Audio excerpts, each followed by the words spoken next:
What is going on, everyone? Welcome back to another edition of the Breakdown Sportscast. I am your host, Kory Willis. I hope you all are doing well on a Friday, getting ready for another week of college football. Yes, we are indeed in week 9 of the college football season. Is that right, Chris? Man, I think you're right. Week 9. That's it's we do this every week, but it doesn't seem to just shock. It doesn't stop shocking me. It's really week 9. Like before you know it, bro, it's gonna be conference championship weekend, and blink your eyes, wake up out your sleep again. We talking about the playoff. Who's Oh getting my ready to God. play each other in the That's the reason playoffs? why I asked. That's the reason why I asked. It just feel like yesterday, we were trying to get the feel of all of these teams, and now we, we know too much. Yesterday we were getting ready for Florida State LSU, Mm-hmm. and shoot now. What LSU and Alabama, they on bye weeks. That game is going on the horizon next weekend. It's already time for that one. That's when you know that you just deep in the college football season. When you don't see any of them scheduled for the week, that's when you know you're like, all right, yeah, we almost done. man, we low key we approaching the backstretch. Yo, It's Halloween. It's Halloween weekend. yep, You know what I'm saying? We just spooky had third season. Saturday in October, so it's about to be that time of the month where it gets real. Oh We yeah. almost in November, and it's that closing stretch that the coaches always talk about. Mm-hmm. Got to finish the season strong. Gotta So finish the season strong. let's finish October on a high note. You know what I'm saying? Let's finish October strong. Yeah, let's do it. I think we can do it. I You think so know, too, man. I'm confident. We've been crushing it all month. So yeah, let's go ahead and knock this one out too. absolutely, absolutely. Well, folks, we appreciate you guys as always listening in on the show. To listen to the show, you can listen to us on multiple streaming platforms such as Spotify, Apple Podcasts, YouTube, Amazon Music, and Amazon Audible, iHeartRadio, and many other streaming platforms. So we very much appreciate you guys' support.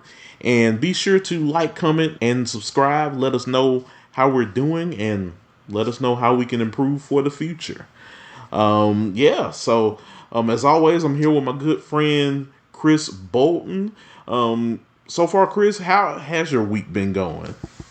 Man, everything's been great. It's been lovely, and it's about to be even better. It's the weekend. You know what I'm saying? This is why we hop on the pod to talk college football, and it's about to be our reward where we get to, instead of talking about the games, we watch the games. We see it all go down.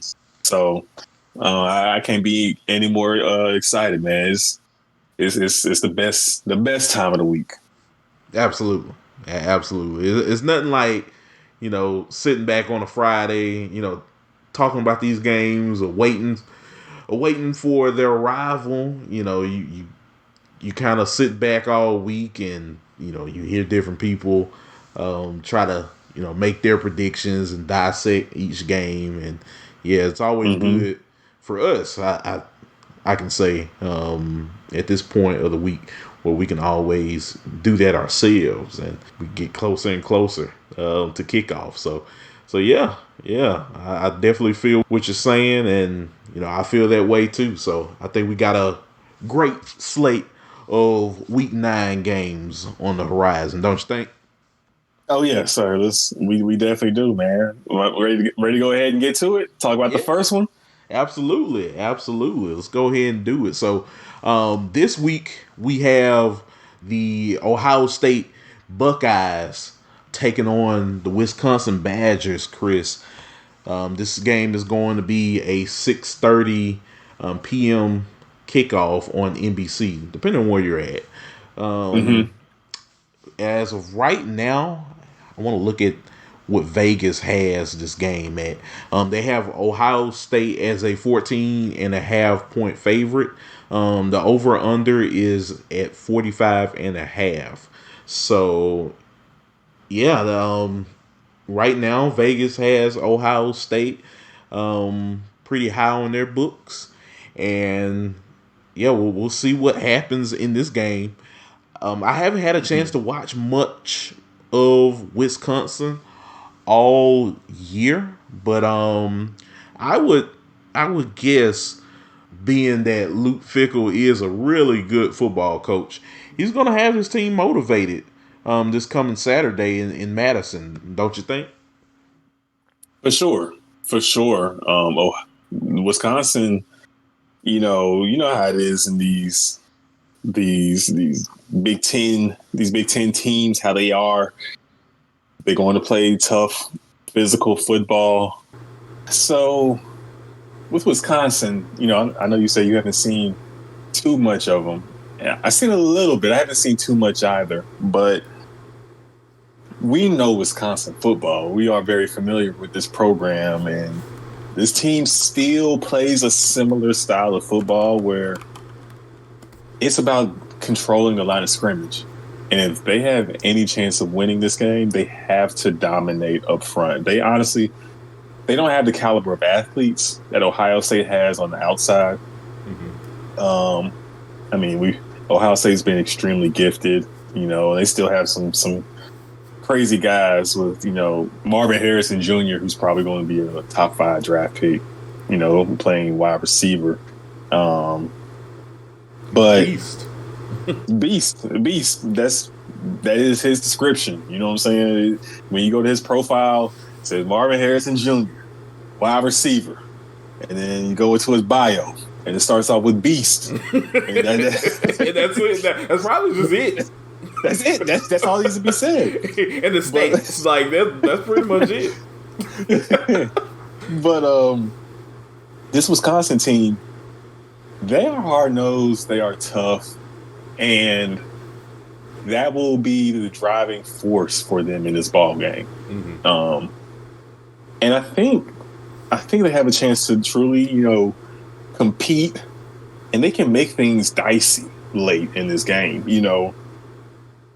We talked about some of the athletes that Ohio State has and what they've had in the past, but their offense this season hasn't shown the ability to be prolific like the ones we've seen under C.J. Stroud or under Justin Fields. That hasn't been the case yet for McCord. Not saying it's not possible, but we haven't seen it yet. And to anticipate seeing Ohio State have a prolific offensive performance in a night Big Ten matchup on the road, that's a lot to ask out of your new quarterback.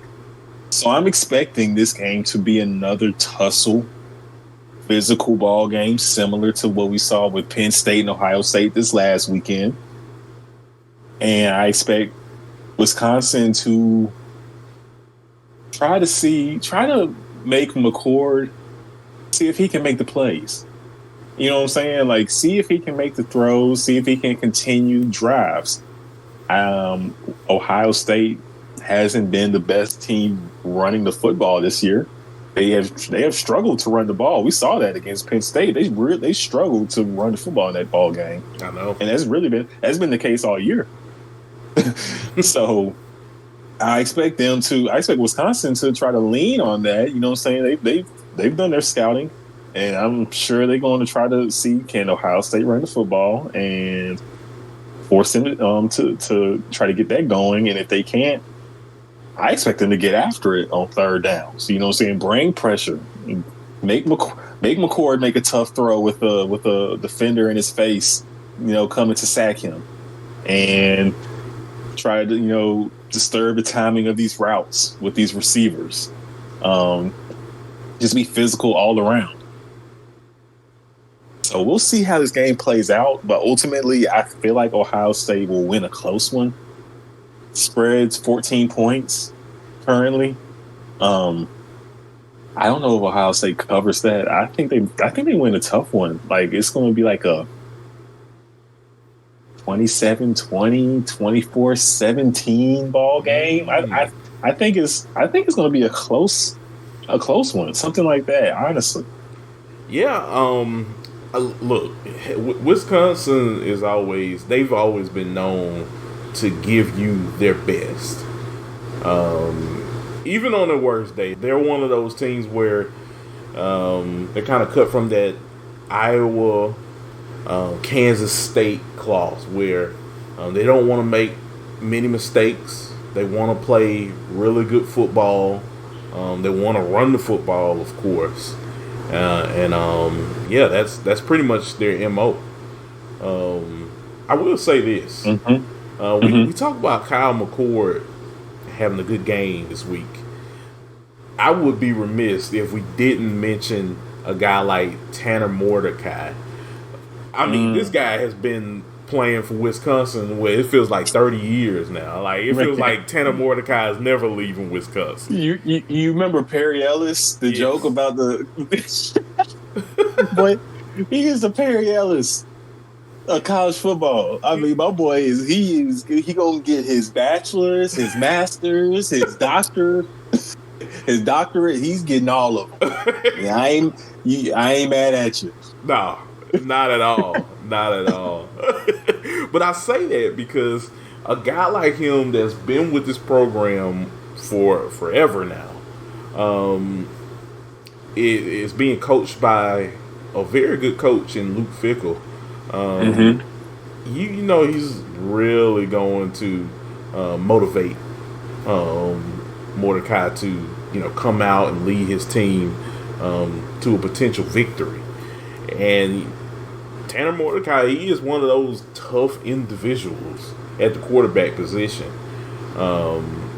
So I look at this game kind of like how you're looking at it right now, Chris, where Ohio State does not need to take Wisconsin lightly because they're at home. They're 5-2 right now, 3-1 in the conference. They can beat you if they have a really good day. So yeah, I'm kind of leaning towards what you're saying. Like I think this game is probably going to be one of those 20-21 type matchups, 13 to 14, 2014, something. Yeah, I can see that as well. Yeah, for sure. I think Ohio State will ultimately win the game, but I don't think this is going to be a cakewalk for Ohio State. So, and we have to definitely give credit to Ohio State's defense. That is their MO this year. It's curious. It's so interesting. We're seeing teams go back to their roots. I feel like this year, the 2000s, the early 2000s and stuff, the Jim Trussell years when he was coaching Ohio State. Those teams were always very tough. They were very tough defensively. He had the sweater vest days. Trussell loved that sweater vest. He loved it. But Ohio State back then, they weren't putting up a lot of points. You know what I'm saying? They were tough defensively. They made you work, and that defense got them a national championship along with the help of a pass interference not being called again in that Miami game. But that's neither here nor there. But you know what I'm saying? But that team, they shut down a Miami team with Willis McGahee, Clinton Portis. I mean, you had your Santana Mosses, your Andre Johnson, like your Kellen Winslow at tight. I mean, those teams, that Miami team was loaded. But that was a tough, scrappy game. That's how Ohio State played football. Alabama has always been known when in the early 2010s, late 2000s, when Nick Saban first became the head coach and got those 5-star defensive recruits in. You were fortunate to get double-digit points against Alabama. And then they turned into a team that became a prolific offense the last few years with the run of quarterbacks they've had, like Tua and Jalen Hurts and Mac Jones and Bryce Young. You know what I'm saying? Just back to back to back NFL talent, all the wide receivers they've had come through. They've been just putting up ungodly numbers on offense. Yeah, that hasn't been the case this year. So I feel like we're seeing some of these teams that used to play a certain way then changed as college football has adapted. But now The recruiting landscape is getting thinned out a little bit. Some players are going, instead of all going to that big program, they're kind of spreading out some. And all it takes is a few recruits going to a few other schools than the ones we normally see. Yeah. And now we're seeing that some teams have to rely on defenses, especially when you have new quarterbacks, which is the case for both of those schools with Bryce Young in the NFL, CJ Stroud in the NFL. So now we got Kyle McCord for Ohio State. And then we also have what's my boy? Alabama. I'm drawing a blank right now. What is at Alabama?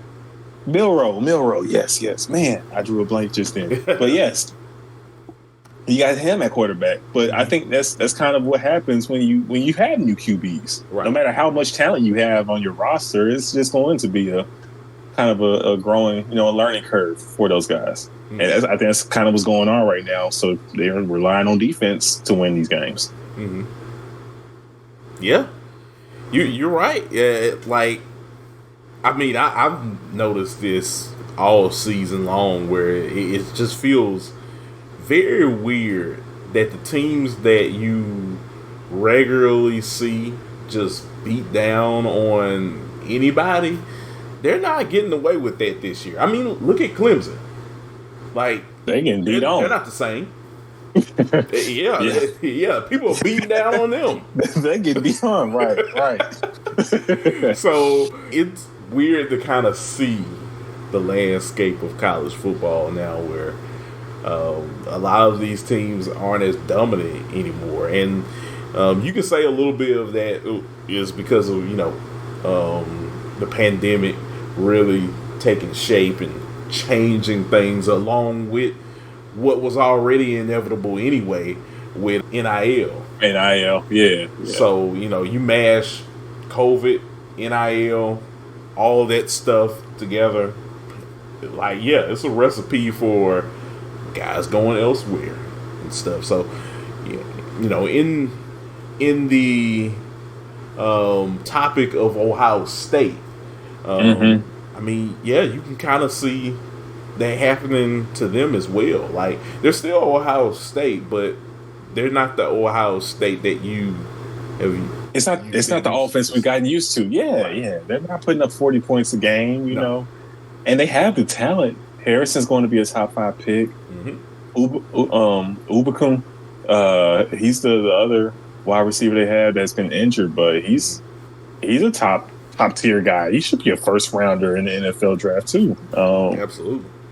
So they have the pieces. You know what I'm saying? It's similar to what they've had in the past at those positions, but it's just it takes some time, man, with certain guys. So we'll see if Ohio State's offense can get there, but we know for sure the defense is there, and I think that the defense will carry them to a tough, gritty road win in the Big Ten against a very solid, very respectable opponent in Wisconsin. Yeah, I think so too. I think you're absolutely right, Chris. This isn't a game I would definitely gloss over if I'm Ohio State.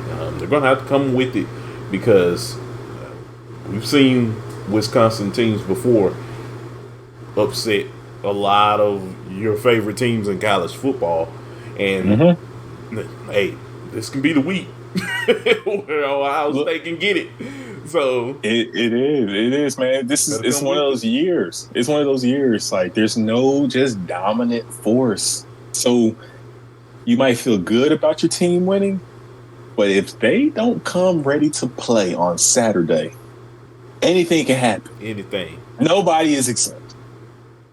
Which is why I won't be touching this ball game if I'm a betting person. Not that I think Ohio State is going to lose. I just don't want to put my money. I just don't want to invest money into this ball game. And I don't advise you to either. No, I will keep my wallet tucked in my back for this one. We'll get to some ones you can touch. You can open your wallet out for later. But this one, leave it alone. Yeah. Yes. So you hear Chris, people. Leave the game alone.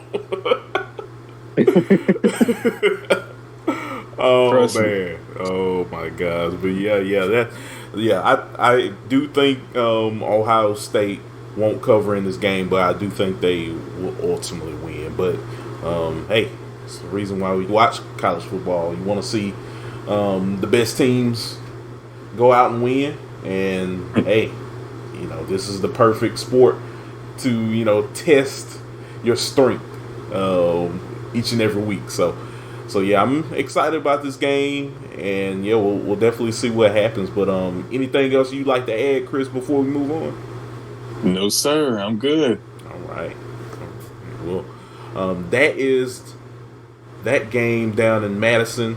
Now we are going to head to Salt Lake City, where I'd say one of the biggest matchups, one of the other biggest matchups in Pac-12 history this season.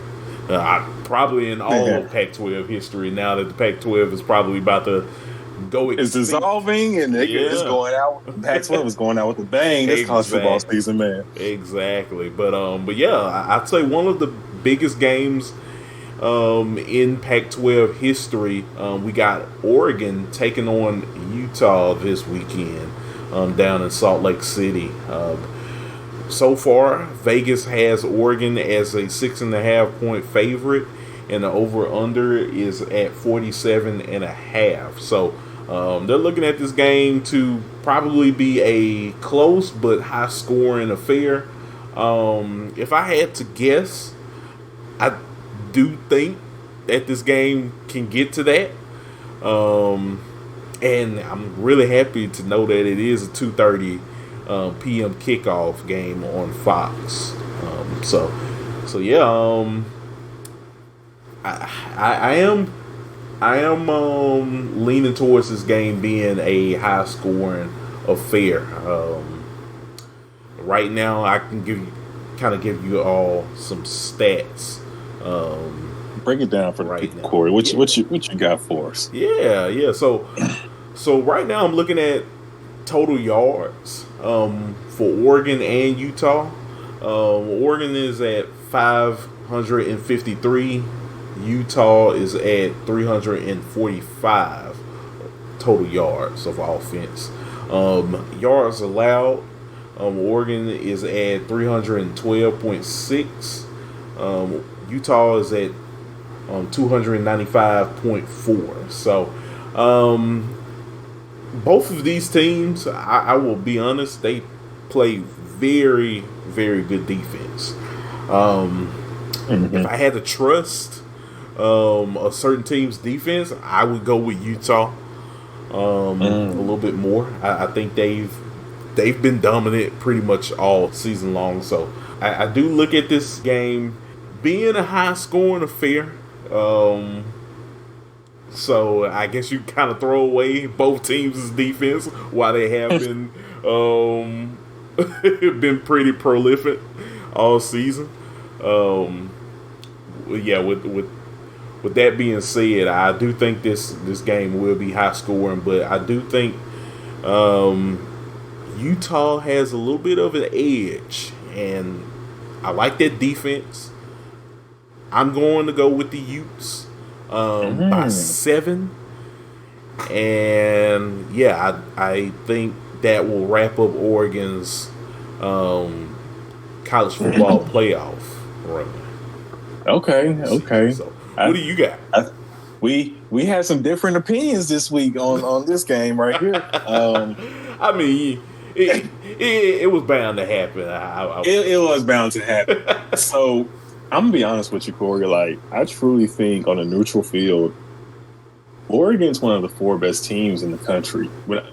Based off what I've seen week in and week out, the entire college football landscape, and even in that loss to Washington, they are only a 4th down conversion away from leaving that game with the win. You know what I'm saying? They convert just one of those 3 4th downs. They win the ball game. Yeah. And I think Washington is a better team than Utah. I know Utah's a rowdy place to play at. That is a tough place to play at. The fans they are going to be in. You thought Washington was into that game. That place is going to be rocking as well. That's one of the reasons why I'm picking them this week. Look, man. But Look, you saw what happened to Florida. Florida does not want to go back to that little stadium. To that little stadium. Right? That little stadium be jumping, boy. And it's going to be jumping Saturday. Exactly. But I've seen Oregon play very good football in a hostile environment. Like I said, they had over 500 total yards in that game. Like, you very easily can make a case that Oregon should have won the game, but they didn't.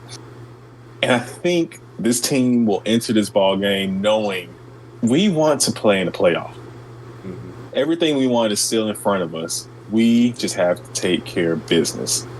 I think they take care of business. I think they are one of the more complete teams in the nation. I really like their defense. I love Bucky Irving at running back. Like, I think he's a Sunday guy. Like, he's so hard to tackle. He just makes play after play after play. Oregon has a physical, tough offensive line. Bo Nix has proven himself in crazy games. That Washington game, you didn't get the, oh no, Bo. You didn't get that moment. He plays solid football, and I think that's going to continue in this ball game. I think Utah, they have a great defense. I think their offense is it's okay. I'm not moved by their offense. I think they look really good against USC, more so because USC's defense sucks. we said that. We chronicled that on the podcast. Like, USC's defense is not it. So I expect Oregon to win this game and to cover the spread. I think they win by 14. I think they pull away. I think it's close, probably like tied early going into half. Might be tied up. I think in the second half, eventually, just Oregon's offense will be too much for this defense because of the lack of sustained drives by the Utes in the second half. I think that eventually catches up to this talented, extremely good Utah defense, but you can only be put back on the field so many times before you break.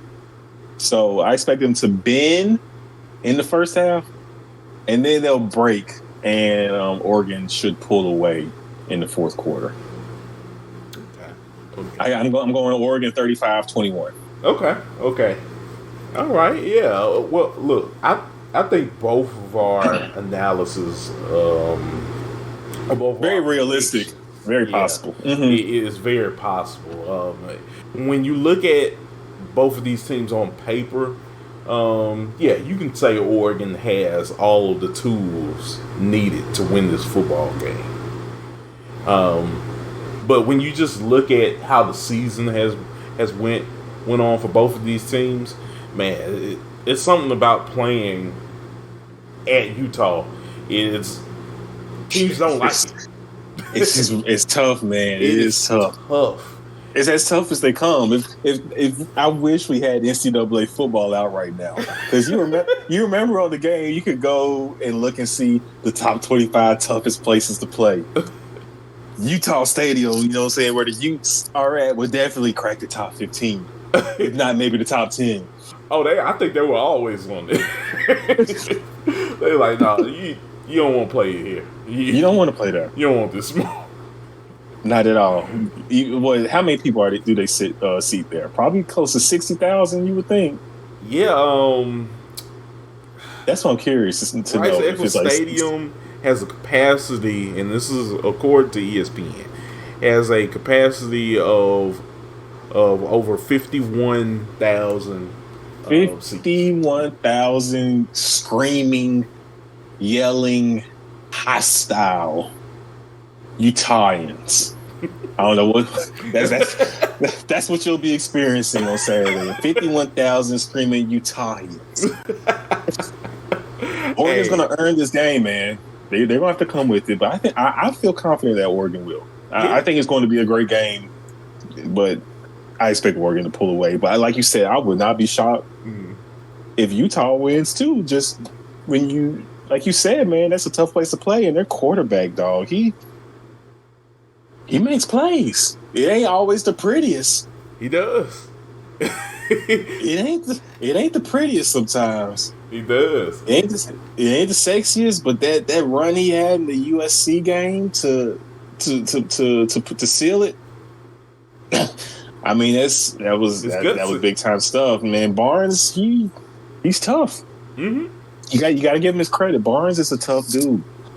He is. He is. And look, I'll say this just like I said about Ohio State. I will not be taking this game lightly if you're Oregon.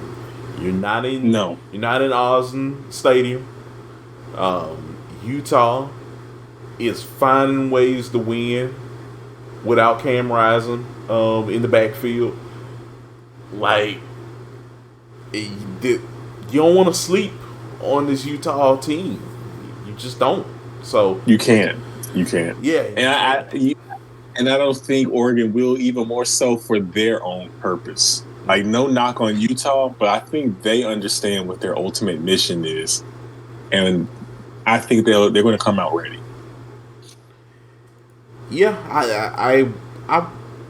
I'm leaning toward Oregon, not being prepared. I think it's just, hey, once you hit fourth quarter, you just think those lights might be a little brighter. They might shine a little brighter in Utah. They could. I look like I'm gonna say this.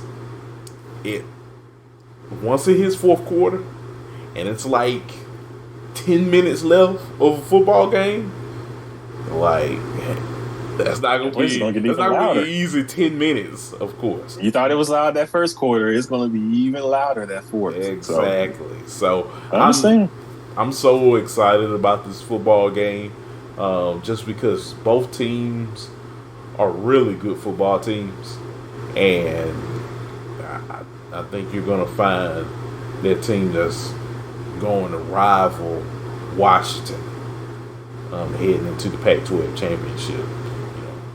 So, yeah, I'm very eager to see what happens in this game, and yeah, I think we're all in for a treat this Saturday for sure. At 2:30. I think so too. Mm-hmm. So yeah, anything else you want to add about this game, Chris? Before we move on? Nah, nothing else to add. Just excited to check it out. Another big time Pac-12 matchup, man. So the Pac-12 it's been an elite conference this year in college football, and look forward to seeing another gem that we have in store. Absolutely. So yeah, we'll definitely see what happens on Saturday. All right. So now, Chris, we are going to head to your neck of the woods, where the Louisville Cardinals will take on the Duke Blue Devils. It's a 2:30 p.m. kickoff as well on ESPN. Both teams are ranked right now. Duke is trying to get back on the right track, of course. You know, they got Riley Leonard back last week, but he didn't play the full game, of course. Right. So it's going to be interesting to see, will he be healthy enough to play this week? And as for Louisville, they still have everything in front of them in the ACC. Can they take care of business and show why they are potentially the second best team in the conference? Yeah, it's an interesting matchup. I think a lot does hinge on Riley Leonard's health. If he plays his ball game, and if he can finish this ball game, I'm rolling with Duke to win this one. Even though they are on the road, I'd still be taking the Blue Devils. This Duke team, they are extremely physical and extremely tough. Very well coached ball club, and again, going back to talking about bending and then breaking, that's essentially what happened to Duke in the Florida State game. Offense couldn't get things going without their starting quarterback, and Florida State took advantage that fourth quarter. And eventually, Duke's defense couldn't stop Florida State anymore. And I think they are. I think they are a really tough bunch. One of the toughest defenses in the nation. And the stats and the numbers, you go look at the final scores to their ball games, they back it up. So I expect Duke to grind out a tough win on the road. I think they come ready. It ain't gonna be easy because they can be jumping at Louisville too. Things can get pretty crazy there as well. They have a nice stadium that you better ask Notre Dame about the Cards. It gets real. I really like this Duke team. We both have liked the Blue Devils and what we've seen from them throughout this season, and I'm not going to hold that loss to Florida State against them and have me thinking that they can't beat Louisville. I think Louisville is a good ball club. I also feel like they have, in a sense, overachieved so far this season, and I think that can be exposed in this ball game. With the kind of defense that Duke plays and how they can really lock you up like this, they can really strap you up. Like they were strapping up Florida State. Let's just be real. They were strapping up Florida State, and then when their offense couldn't move the ball anymore, Florida State took advantage like good ball clubs do.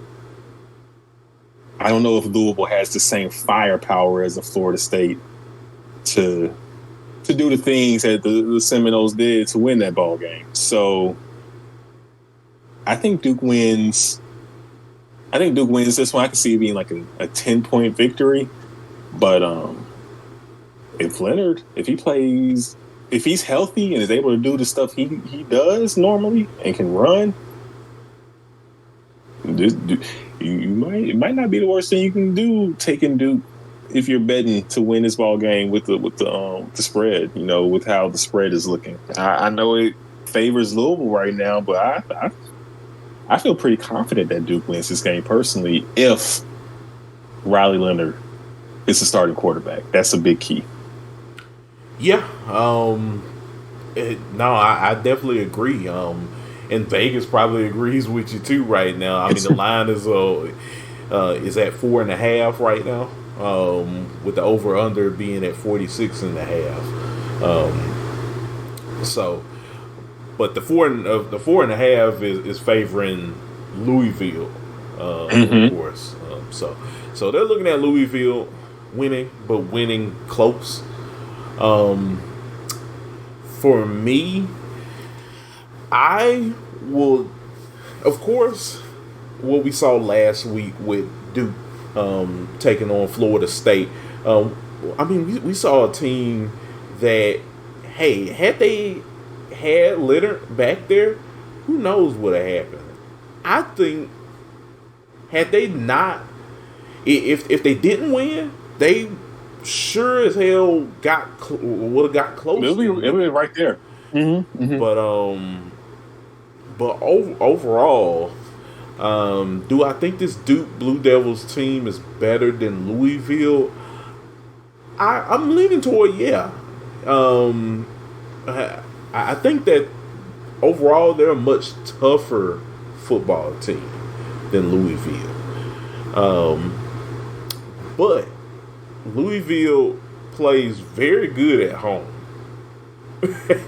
and we've seen it. Yeah, we've seen it. And I can't dismiss that. I just can't. I know that I've been the Louisville fan. I've been. Hey, I got your jersey on the way. Amazon Prime got you. It'll be there in 2 days. Look, I have been waving that red flag all season, Chris. But yeah, overall, in this football game, I will give Duke the edge just because I think they can last a full 60 minutes more than Louisville. And I know we had that Mulligan game with Pitt and everything that Louisville had, and that game was weird. I'm Mm-hmm. just gonna be honest with you, but it is also what happens when you play against Pitt a lot of times. And, I mean, even you had mentioned it, like playing Pitt at their place. You know, you as good as you can be. Sometimes It's something about going to Pitt, it's man. something about going there where you just can't escape. You That's just can't escape. notoriously just one of the another tough place to play at. I mean, no matter what kind of season Pitt is having, you better you better strap up, man. Whenever you play at Pitt, Exactly, exactly. So, I mean, I'm looking at that game as, yeah, it is one of those mulligan games that you can just say like, hey, it's, we had a bad night. Um, but I am kind of factoring it in a little bit more just because of the physicality with this game.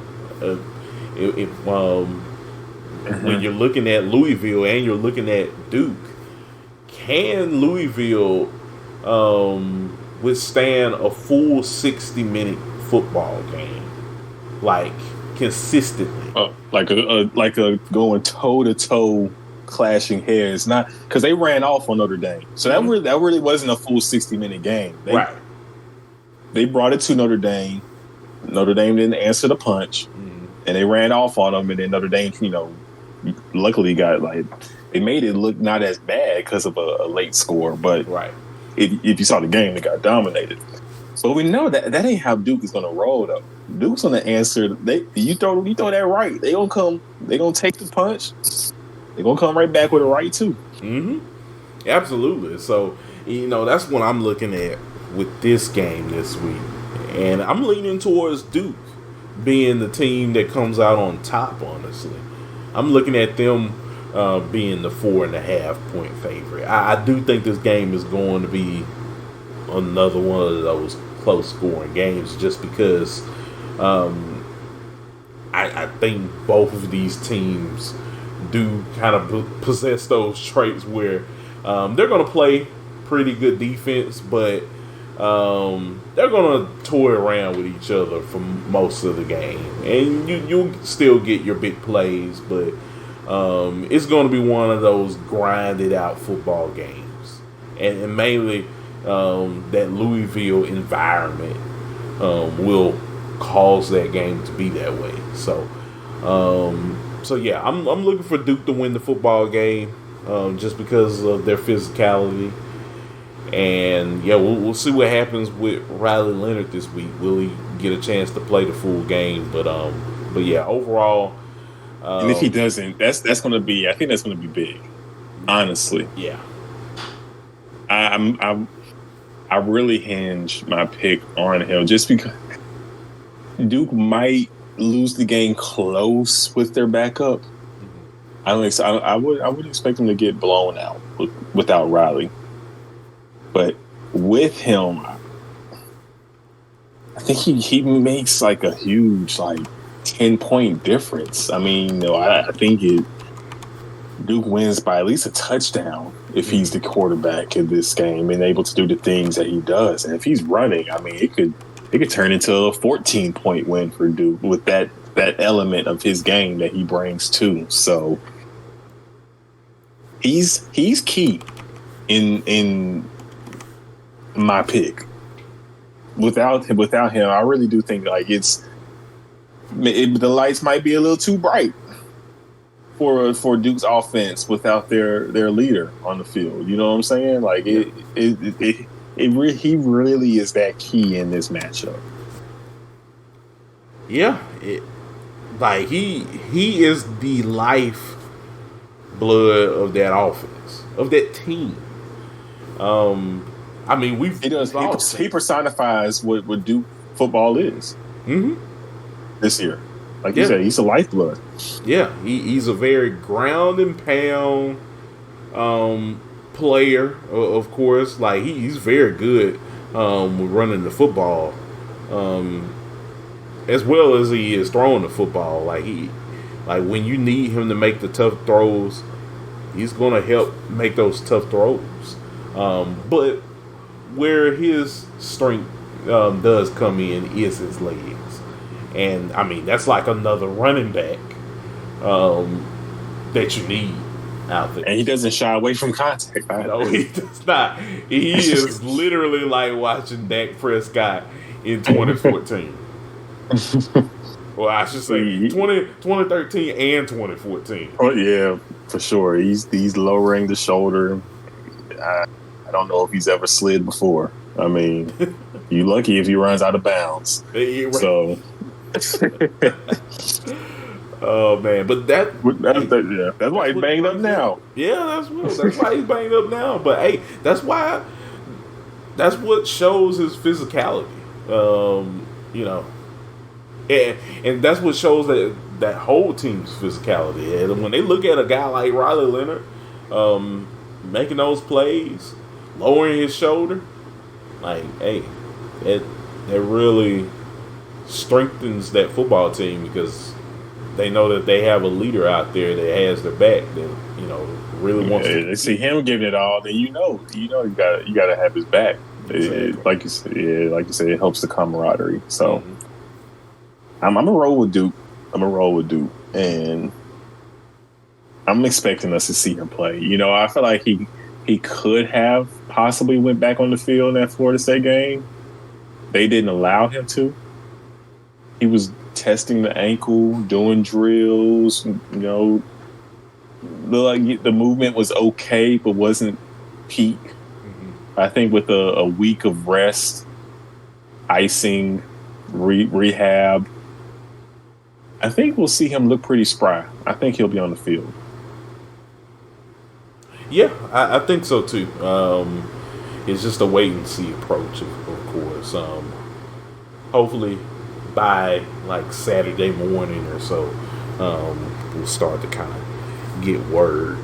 Of course, let me check just right quick before we move while we're at it. Last, just to see if any late time updates have been made. So, no, as of right now, there hasn't been any updates. So yeah, like I said, let's hope on like Saturday morning we start to hear some good news that he's all good to go for Saturday. So yeah. Anything else, Chris, you'd like to add about this game before we head to our last game of the day?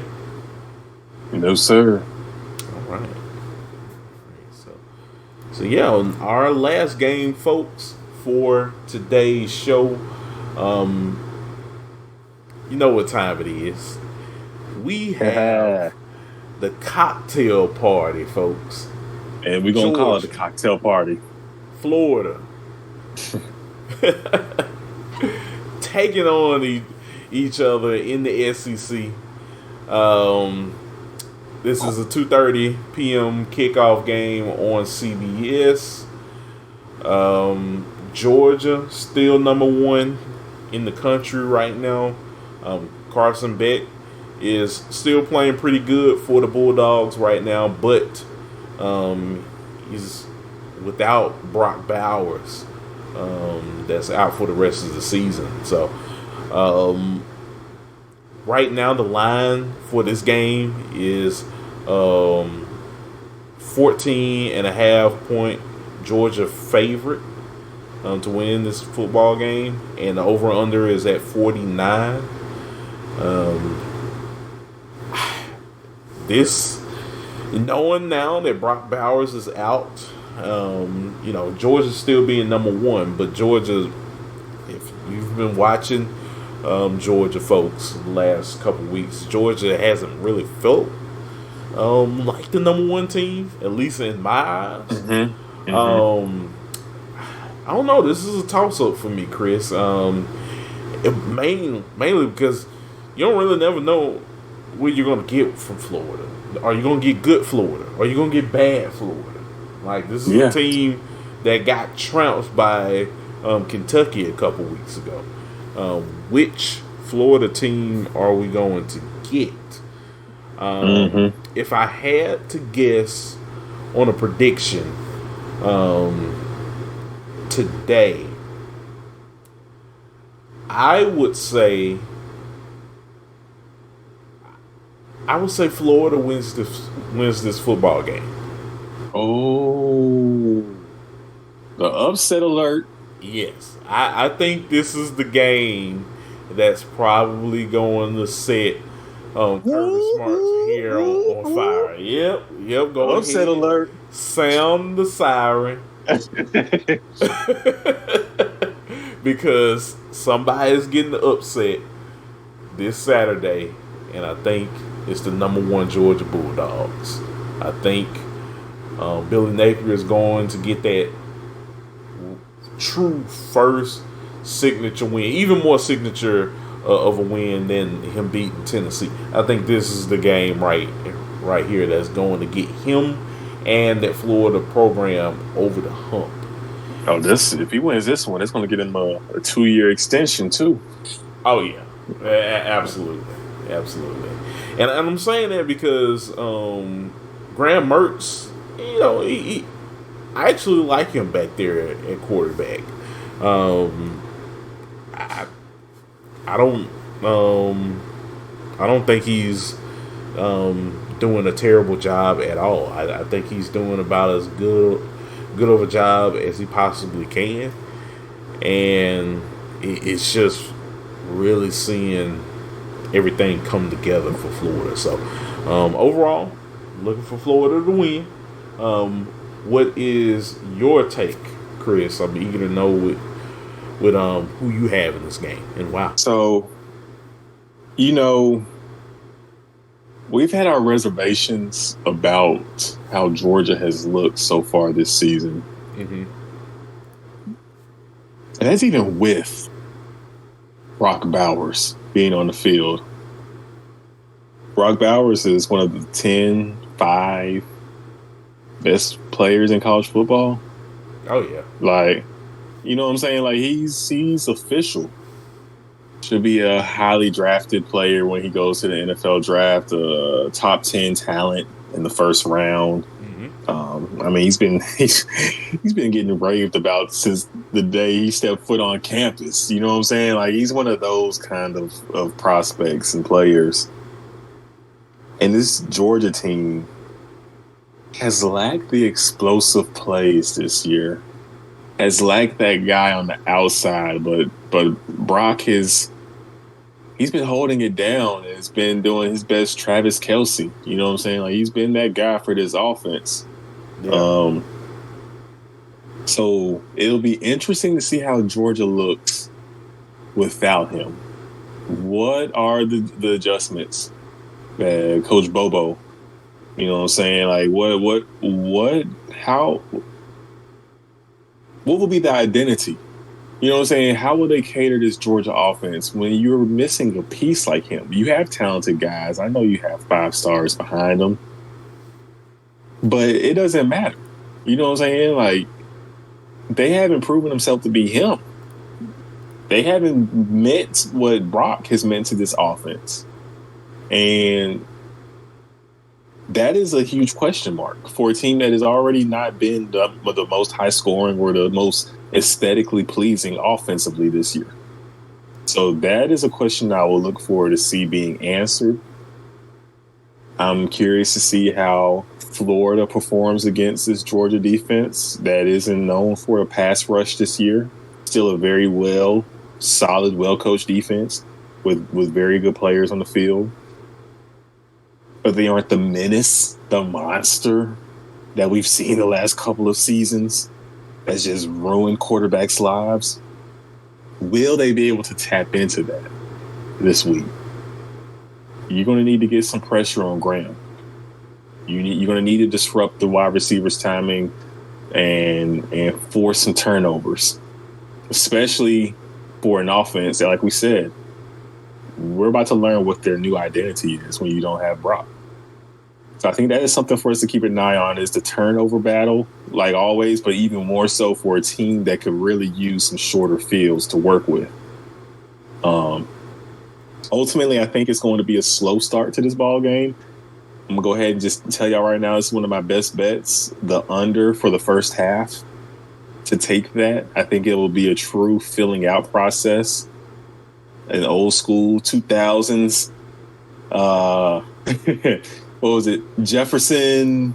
We found it last week. The sponsor Oh, for the old SEC games. you're gonna make me have to pull it up again.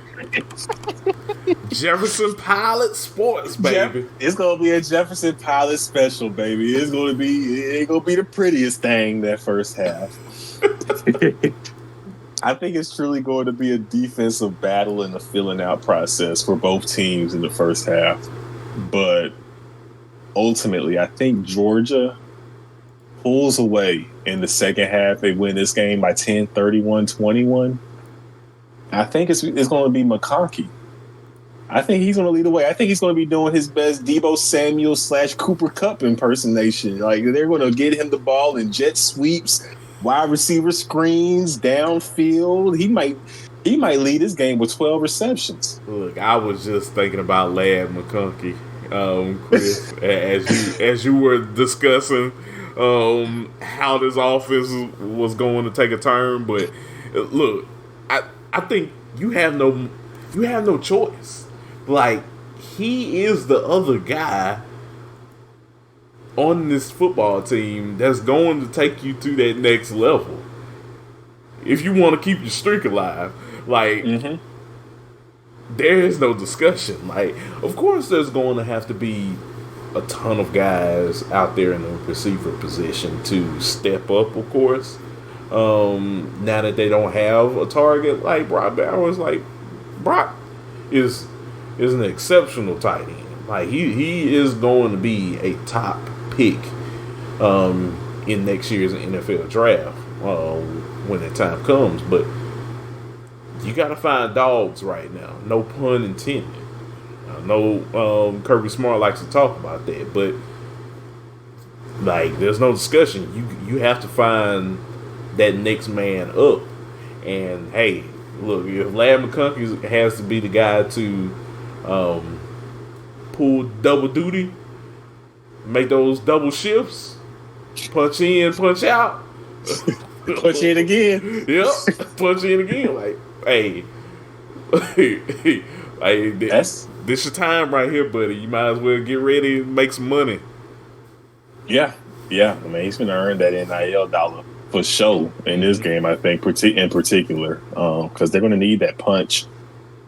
And so I expect him to be the receiver, the threat, the weapon of choice that they lean on in this ball game to make those dynamic plays that this offense has been lacking and will need to be successful and to thrive. But I think Georgia pulls away in the second half, and ultimately Carson Beck has a solid game.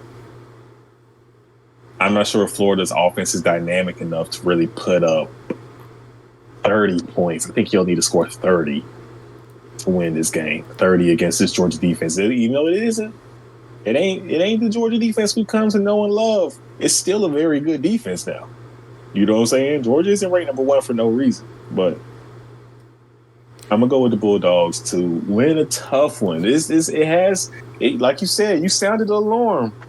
It got upset appeal to it now. It got that smell. It got that scent. You know what I'm saying? Brock Bowers not playing. They done lit a little incense in the crib. You know what I'm saying? I smell it. Oh man, yeah. Hey, look. I'm just saying. Florida, they can get you. Like, this could be the game. Like, Georgia rivalry hasn't really scared me. Yeah, this is a rivalry game. You know, Brock's out. And look, I can go ahead and talk about the other tight end on the other side Mm-hmm. of the spectrum in this game. Pearsall, like, love that guy for Yeah, Florida. yeah. Um, he This can very well be his he's really coming out good. party to the country. You know what Yeah, I'm saying? With Brock out, he can be the one that really takes the shine in this ball game, and he will be a factor if Florida wins. He will definitely be a factor if they win this game. yeah, yeah, absolutely. Yeah, my apologies. He plays the receiver position, but I mean, you can put Ricky Pearsall anywhere, tight end, receiver. He will probably just That boy, he's massive. That's a big dude. smoke you. Yeah, yeah, exactly. And he possesses all of the tools to be a really good player in the next level as well. So um, I'm not really counting this Florida team out yet.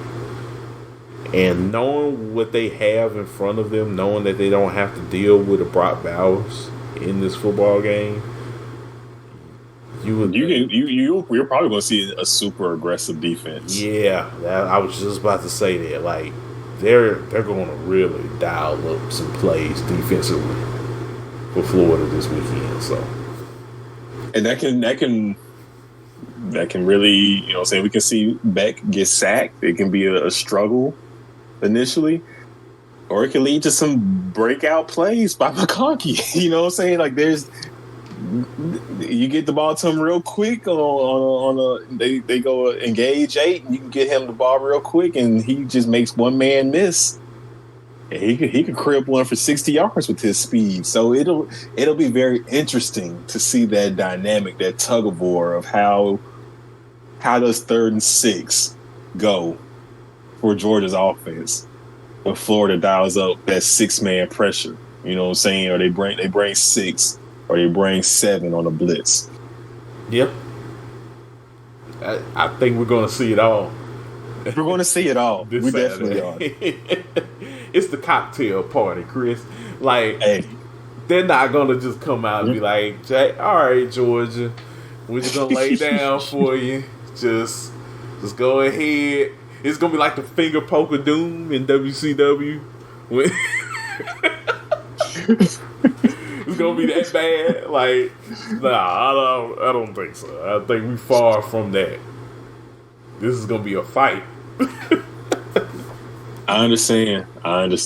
And again, I will bet the under on points in the first half of this ball game, but you ain't gonna catch a boy touching betting on who actually wins this one. I'm gonna tell you that right now. I ain't touching it. I ain't fooling with it. I got some other games I'm a fool with, but not this one. But yes, I might as well go leading into something new we have coming up to close the show. Yeah.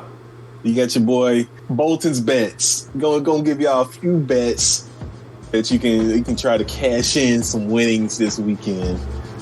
And that's one of them was the under on the first half for Georgia, Florida. Like I said, I expected to be a feeling out process that first half. Mm-hmm. Jefferson Pilot special. That's what we're gonna call those SEC games when you don't have no points on the board, really. You know what I'm saying? That's one of them 7-3 looking games early on. We're gonna call it Jefferson Pilot special. Oh my gosh. But we're heading to a new segment, folks, as we wrap up today's Friday predictions show. It is called Bolton's Bets, where Chris will give off a couple games for the weekend. He'll let you know what his top bets are for you to keep an eye on. So yeah, so that was my first one, the under in the first half of Georgia, Florida. Another bet of mine, Oklahoma State taking on the Cincinnati Bearcats. Now, I don't know how much you've seen of Oklahoma State and Cincinnati this year, Kory, but Oklahoma State is a really good team now. And they are 5-2 this year. They play some good football. They've been able to score some points. Their running back is the truth. Gordon, 816 yards this year. Also has 8 touchdowns. Ollie Gordon is nice. Texas kid out of Fort Worth, out of that Dallas area. You know about them Texas boys. Yeah, absolutely. He's been doing his thing, and I think Oklahoma State, it's going to be a night game. So I expect them to be locked in. I know Bedlam is ahead next week. Mm-hmm. I think they're going to come in locked in. Cincinnati has had some tough losses, and I think this Cincinnati team is on the verge of folding. And just being honest with you, man, I don't think they lost their coach last year. Yeah. They hired Satterfield from Louisville, and Louisville didn't have the best year the last couple years. You know what I'm saying? Louisville hadn't been the best program. Louisville's jumping this season without Satterfield. I think Oklahoma State takes advantage of Cincinnati and their downward trend. I think you take Oklahoma State to cover.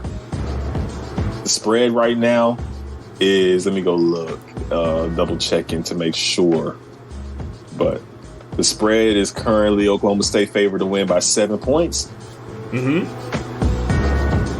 Hey, I ain't gonna lie to you. I think this can turn into a rout.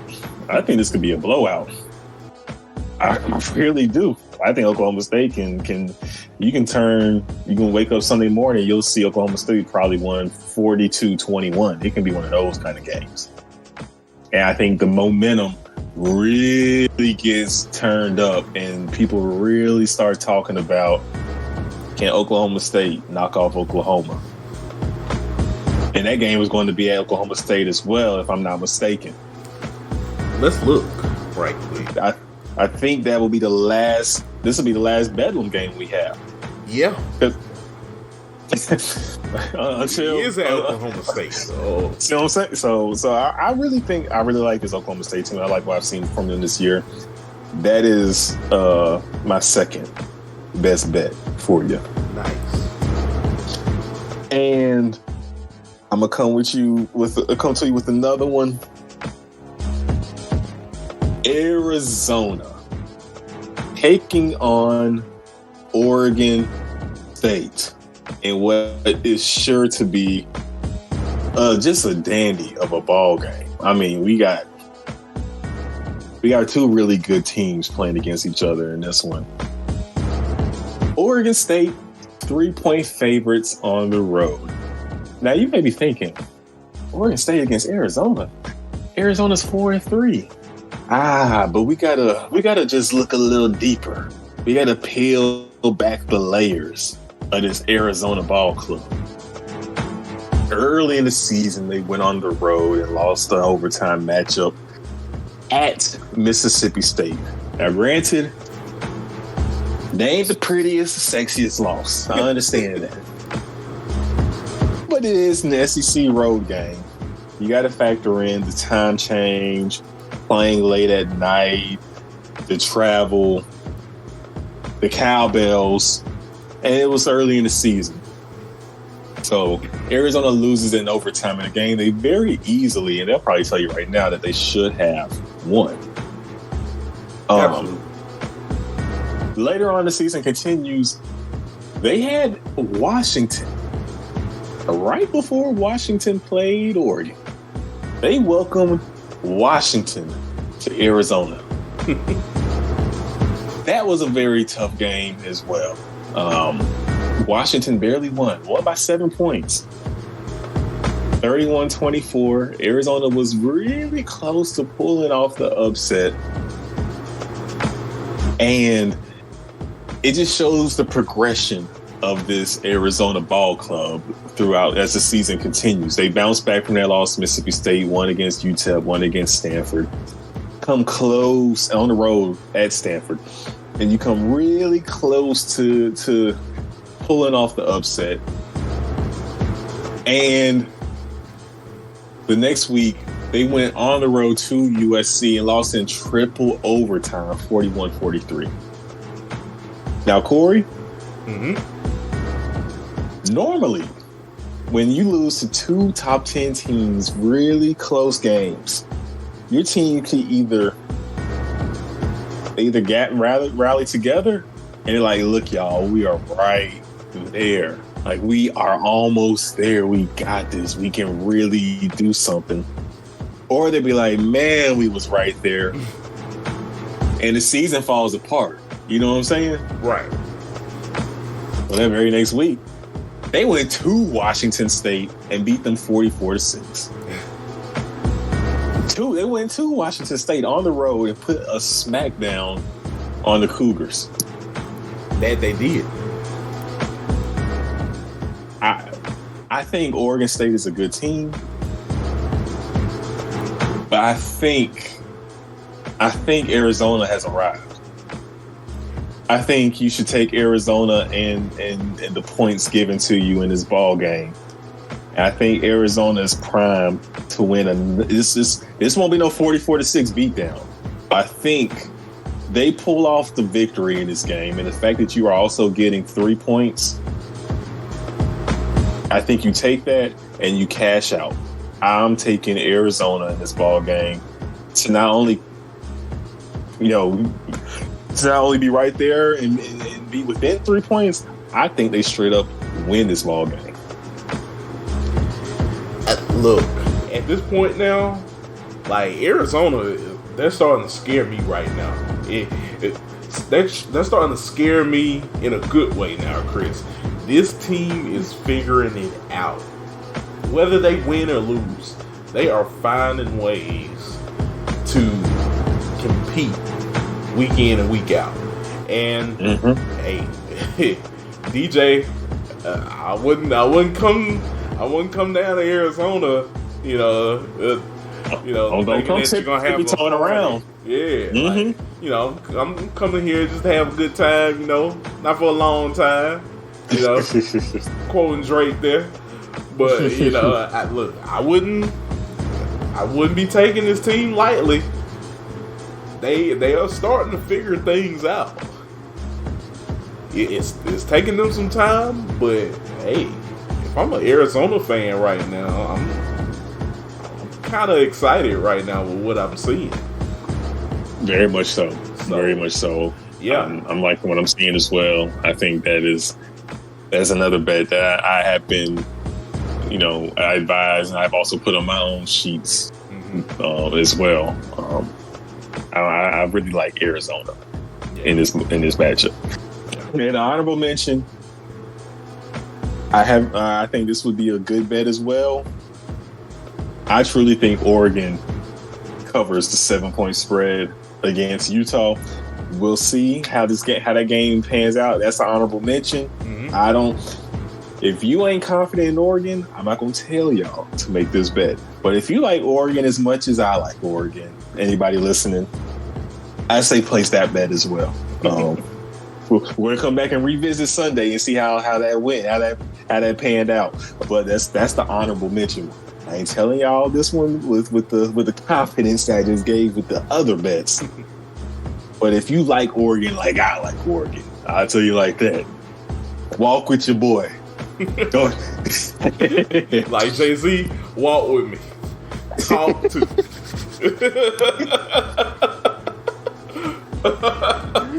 Yes, sir. Oh my gosh. But we definitely appreciate it, Chris, with the first edition of Bolton's Bets. Yes, sir. Yes, sir. We hope to hear more of I got y'all. More of your I got y'all. Analyses. Expertise. Yeah. Yes, sir. Yes, sir. Absolutely. Just because you want to make a little cash, of course. You can do DraftKings. You can do all of that stuff. Yeah. But when you want to get real knowledge on betting, You listen Come here. to Bolton's Bets. I'll say Yes, that. sir. Yes, sir. Yes, sir. We go and DraftKings. If you're listening, hey man, we don't mind a little sponsorship now. Come Look, on through. we'll, Hey, we'll take the sponsorship. FanDuel, whoever. Yeah, somebody. We'll take it. We'll take it because we are all in this together. Yes, sir. Yes, sir. Oh man, but yeah. Week 9, Chris, is going to be excellent. A lot of fun games um, will be shown this week, so I definitely can't wait. Of course, I know you can't wait as well, and I know Me either. Yes, sir. our audience also can't wait. So yeah, it's going to be a great weekend of college football. But before we head out, Chris, why don't you go ahead and let the good folks know where they can find you on social media? Yes, sir. Y'all can find me on Twitter at Chris_Bolton_12. And you can follow me on Instagram at Chris.Bolton_. Get at your boy. Holla at me. Let me know if I helped you make a little bread this weekend. This little bread, of course. Just a little something. Just a little pocket something. change. A little pocket change. That's it. That's it. Yeah, yeah. Well, that's dope, man. Well, y'all, if y'all want to follow me on social media, as always, you can follow me on X at Listen to KSW, all one handle. On there talking college football, NFL, video games, professional wrestling, all of that good stuff in popular culture today. So, yeah, get at your boy on X, and I would love to, chop it up with you guys then. So yeah, that's it for us, guys. As always, we appreciate y'all listening in on the show. Of course, yeah, I hope everyone has a great weekend. Of course, watching all of the great college football games in Week 9, and next time y'all will hear back from us, it will be our Monday show. We will recap everything that happened this Saturday. So catch us then, y'all. But until next time, y'all take care. Peace. Peace.